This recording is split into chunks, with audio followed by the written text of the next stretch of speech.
ખેડબ્રહ્મા તાલુકા અને શહેર કોંગ્રેસ સમિતિ દ્વારા ગાંધીબાપુ અને લાલ બહાદુર શાસ્ત્રીની જન્મજયંતિની ઉજવણી કરવામાં આવી।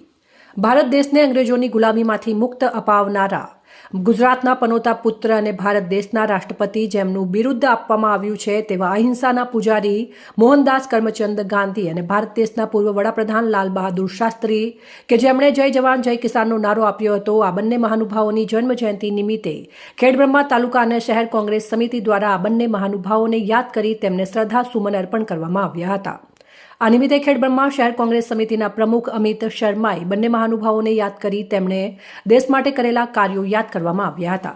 આ સાથે તેમણે જણાવ્યું હતું કે આ બંને મહાનુભાવો ભારતીય રાષ્ટ્રીય કોંગ્રેસના પ્રથમ હરોળના નેતા હતા અને તેમને સૂચવેલા રાહ મુજબ આજે અમે કોંગ્રેસ પક્ષના એક પાયાના કાર્યકર તરીકે કોંગ્રેસ પક્ષમાં ગૌરવની લાગણી અનુભવીએ છીએ। આજના દિવસે આ બંને મહાનુભાવોને હૃદયપૂર્વક શ્રદ્ધાંજલિ અર્પણ કરીએ છીએ।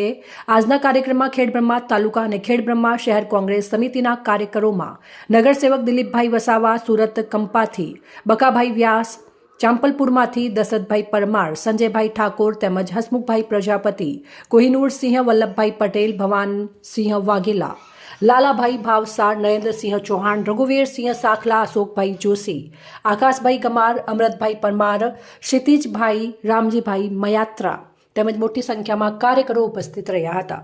રિપોર્ટર ચંદ્રશેખર ભાવસાર, ખેડબ્રહ્મા। ભારત દેશને ગુલામીમાંથી આઝાદી અપાવનાર ગુજરાતના પનોતા પુત્ર અને અહિંસાના પૂજારી મોહનદાસ કરમચંદ ગાંધી અને ભારત દેશના પૂર્વ વડાપ્રધાન લાલ બહાદુર શાસ્ત્રીની આજે જન્મજયંતિ છે। તેઓની જન્મજયંતિ નિમિત્તે ખેડબ્રહ્મા તાલુકા કોંગ્રેસ સમિતિ અને શહેર કોંગ્રેસ સમિતિ વતીથી તેમને શ્રદ્ધાસુમન પાઠવીએ છીએ। સાથે સાથે તેમને કરેલા કાર્યોને યાદ કરીએ છીએ।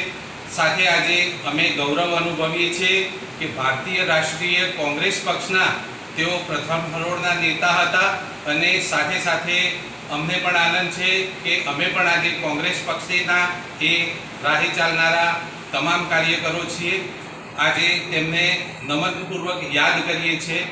જય જવાન, જય કિસાન, ભારત માતા કી જય, વંદે માતરમ। ગાંધી બાપુ અમર રહો, ગાંધી બાપુ અમર રહો। જય જવાન।